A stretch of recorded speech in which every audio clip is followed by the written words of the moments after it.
So, growing up as a child, I absolutely hated rules. Sorry, wherever you are.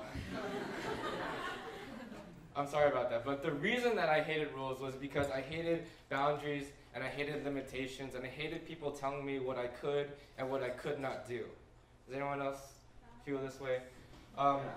Whenever I used to play video games, I used to play in the sandbox mode, if you guys know what that is. It's pretty much do whatever you want. And that's pretty cool for me. And whenever I went on vacation, I always asked my parents to go on a cruise because when I was on a cruise, I did whatever I want. And that's pretty much what I like to do. Whatever I want, you know? But I don't live in the sandbox mode of a video game, nor do I live on a cruise ship, which would be cool, but I don't. So I try to make the most fun out of what I have here. And I do that by pushing limits. I push boundaries. When people tell me I can't do something, I tell them, you know what, I'm gonna try it. I turn I can't into I didn't. I turn you won't into I shouldn't. You guys feel me? And similar to the character Barney Stinson from How I Met Your Mother, he would take this random sort of joke, something as absurd as, you can't pick up a girl while you're wearing a dress. And you guys probably know what he would say. He would say, challenge accepted. Right? And he would do it. And that's sort of what I look up to, not really, but I say something a little bit different. You see, my basketball team, every year we go up to Las Vegas for a tournament, and we stay in these hotel rooms, right? And the hotels, they have these long hallways, and there's always maids there cleaning the rooms. And we play this game, my team, we play this game called What Are the Odds? And in What Are the Odds, a dare or a challenge is proposed, and you pretty much have like a random chance of actually doing it. So I asked my friend once, what are the odds of you going up to that maid cart and taking as many shampoos and lotions as you possibly could? See, my friend was really lucky that he didn't actually have to do it because I picked the wrong number. But right after, he said, you can't just walk up to a maid cart and take as many shampoos as you want. And I said, not with that attitude. So I went up there and I left that weekend with 14 bottles of shampoo and lotion. So that's pretty much how I try to live my life. I try to tell people when you can't do it, you really can, you just don't want to. And I realize that with all the challenges that we have, there's always different angles to approach them at. And I try my best to sit down and actually think about all these different ways that we can do things. So it forces me to actually take a step back and to look at the big picture and to see what things are really about. And I found that when I actually look at the big picture, I make more rational decisions. I also manage my time better since I have to sit down and actually think about all this stuff. It takes a lot of time. I have to think about what I'm going to do, who it's going to directly affect, and who it's going to indirectly affect, and who are those people going to direct and indirectly affect. When you do a lot of leadership stuff like I do, it gets pretty crazy when you're trying to satisfy everyone. But I also found that what I was previously looking at before I saw the big picture was wrong, literally and figuratively. I was looking at the wrong thing.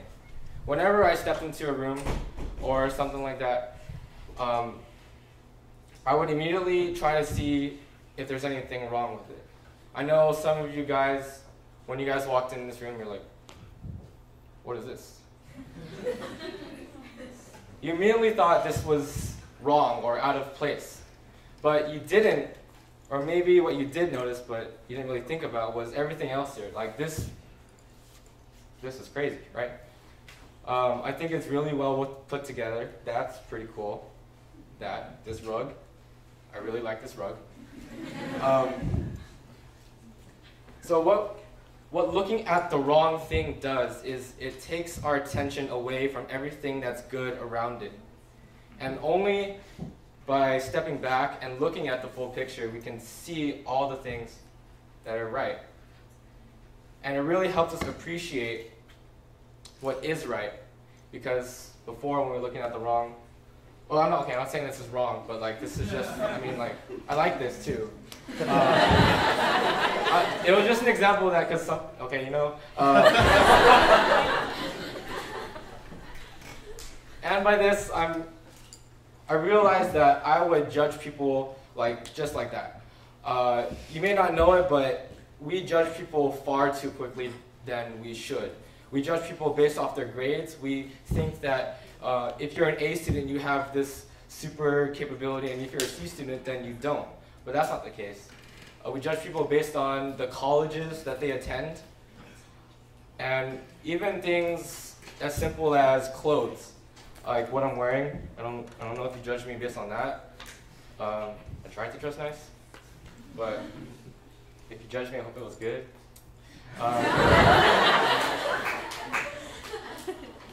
So what we really need to do is to step away from judgment and to step back and really look at the big picture and what's going on here. And it happens more often than we know. We really don't think about how what we're doing now is related into such a big picture. I'd like to close with a story. It's about turkeys. I heard this one at a Boy Scout camp when I went to Nail. So, a flock of turkeys went to summer camp. And at the summer camp, they had their instructors. And the instructors were like big, macho, experienced turkeys, as they make them, right? And these instructors were going to teach the little turkeys how to fly. So the turkeys, they started off by jumping off fences, and they sort of try to control themselves on the way down. And then they eventually got better. They moved up to the top of the barn, and they were able to glide smoothly down to the floor. Eventually, they learned how to take running starts, flapping their wings, and actually getting up there. They learned to ride the wind currents, and they could see things that they had never ever seen before. They saw beautiful mountains and valleys, things that had been previously blocked when they were on the ground. It was fun and exciting and exhilarating for all of them. And at the end of the week, they walked home. So why did they walk home? Maybe they weren't intelligent enough to actually understand that the things that they learned while they were in camp were applicable outside. Just how we're sitting in here, we're learning all these great things and crazy things, like, I don't even know, but we're going to hear all these great things, and the whole point of this is really to take all the information and to share it not only with you guys, but for you guys to share it with your friends and everywhere else outside. So maybe the turkeys weren't smart enough to take a step back and see the big picture, but luckily we are a little bit smarter than those turkeys, okay? Just a little. So I want you guys to fly home. I want you guys to use the things that you learn here outside of here. Don't be a turkey. Thank you.